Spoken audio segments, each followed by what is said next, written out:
ನಮಸ್ಕಾರ cricket ಪ್ರೇಮಿಗಳೇ. IPL 2025ನ ಮೊದಲ ಪಂದ್ಯದಲ್ಲಿ ಭಾರೀ ಹೈವೋಲ್ಟೇಜ್ ಕದನ. ಆರ್ಸಿಬಿ ಪ್ರಪಂಚದಂತೆ ಆಡಿ ಹಾಲಿ ಚಾಂಪಿಯನ್ ಕೆಕೆಆರ್ ತಂಡವನ್ನು ಮಣ್ಣು ಮುಕ್ಕಿಸಿದೆ. ನಿಮ್ಮ ಪ್ರೀತಿಯ ರಚಪ ಈಡನ್ ಗಾರ್ಡನ್ಸ್ನಲ್ಲಿ ನಡೆಸಿದ ಆಧಿಪತ್ಯದ ಬಗ್ಗೆ ತಕ್ಷಣವೇ ತಿಳಿದುಕೊಳ್ಳೋಣ. ಕೊನೆಯವರೆಗೂ ನೋಡಿ. ಮತ್ತೊಂದು ಕುತೂಹಲಕರ ಮಾಹಿತಿ ನಿಮಗಾಗಿ. ಕೋಲ್ಕತ್ತಾದ ಈಡನ್ ಗಾರ್ಡನ್ಸ್ ಮೈದಾನದಲ್ಲಿ ನಡೆದ ಐಪಿಎಲ್ 2025ರ 18ನೇ ಆವೃತ್ತಿಯ ಮೊದಲ ಪಂದ್ಯದಲ್ಲಿ ರಾಯಲ್ ಚಾಲೆಂಜರ್ಸ್ ಬೆಂಗಳೂರು ರಚಪ ಮತ್ತು ಕೋಲ್ಕತ್ತಾ ನೈಟ್ ರೈಡರ್ಸ್ ಮುಖಾಮುಖಿಯಾಗಿದ್ದವು.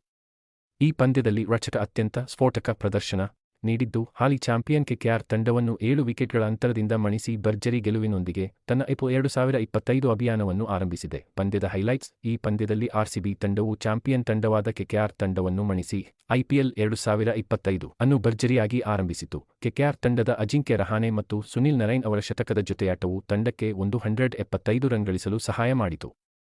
ಆದರೆ ಆರ್ಸಿಬಿ ತಂಡದ ಭರ್ಜರಿ ಬ್ಯಾಟಿಂಗ್ನಿಂದಾಗಿ ಈ ರನ್ ಗುರಿ ಸಾಕಾಗಲಿಲ್ಲ. ಆರ್ಸಿಬಿ ತಂಡವು 22 ಎಸೆತಗಳು ಬಾಕಿ ಇರುವಾಗಲೇ 7 ವಿಕೆಟ್ಗಳಿಂದ ಭರ್ಜರಿಯಾಗಿ ಗೆಲುವು ಸಾಧಿಸಿತು. ಪ್ರಮುಖ ಆಟಗಾರರು. ಈ ಪಂದ್ಯದಲ್ಲಿ ಫಿಲಿಪ್ ಸಾಲ್ಟ್ ಮತ್ತು ವಿರಾಟ್ ಕೊಹ್ಲಿ ಅದ್ಭುತವಾದ ಬ್ಯಾಟಿಂಗ್ ಪ್ರದರ್ಶನವನ್ನು ನೀಡಿದರು. ಅವರ ಅದ್ಭುತವಾದ ಆಟದಿಂದ ಆರ್ಸಿಬಿ ತಂಡವು ಸುಲಭವಾಗಿ ಗುರಿ ಬೆನ್ನಟ್ಟಲು ಸಾಧ್ಯವಾಯಿತು. ಪಂದ್ಯದ ಮಹತ್ವ.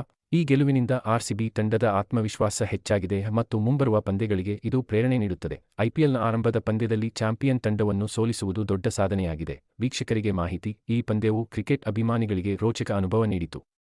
ಐಪಿಎಲ್ 2025ರ ಆರಂಭವು ಭರ್ಜರಿಯಾಗಿ ನಡೆದಿದೆ ಮತ್ತು ಮುಂದಿನ ಪಂದ್ಯಗಳು ಕೂಡ ರೋಚಕವಾಗಿರಲಿವೆ. ರಚಪ ಅಭಿಮಾನಿಗಳಿಗೆ ಇದು ಸಿಹಿ ಸುದ್ದಿ. ಹೊಸ ನಾಯಕ ರಾಜತ್ ಪಾಟಿದಾರ್ ಅದ್ಭುತ ನಾಯಕತ್ವ ತೋರಿದ್ದು ತಂಡ ಭರ್ಜರಿ ಪ್ರದರ್ಶನ ನೀಡಿದೆ. ಈ ಪಂದ್ಯದಲ್ಲಿ ನಿಮಗೆ ಇಷ್ಟವಾದ ಆಟಗಾರ ಯಾರು? ಈ ಐಪಿಎಲ್ 2025ರಲ್ಲಿ ರಚಪ ಚಾಂಪಿಯನ್ ಆಗುವ ಚಾನ್ಸ್ ಇದೆಯಾ? ಕಾಮೆಂಟ್ ಮಾಡಿ ತಿಳಿಸಿ. ಇಂತಹ ಐಪಿಎಲ್ ಮ್ಯಾಚ್ ಅನಲೈಸಿಸ್, ಇತಿಹಾಸ ಮತ್ತು ಅನಿಮೇಟೆಡ್ ಕಥೆಗಳಿಗಾಗಿ ನನ್ನ story time with ಎಂಡರ್ channel subscribe ಮಾಡಿ, ಲೈಕ್ ಮಾಡಿ, ಶೇರ್ ಮಾಡಿ, ಹಾಗೆಯೇ ಬೆಲ್ ಐಕಾನ್ ಒತ್ತಿ ಹೊಸ ಅಪ್ಡೇಟ್ಗಳನ್ನು ಮಿಸ್ ಮಾಡದೆ ನೋಡಿ. ಮುಂದಿನ ವಿಡಿಯೋದಲ್ಲಿ ಮತ್ತೆ ಭೇಟಿಯಾಗೋಣ. ಧನ್ಯವಾದಗಳು.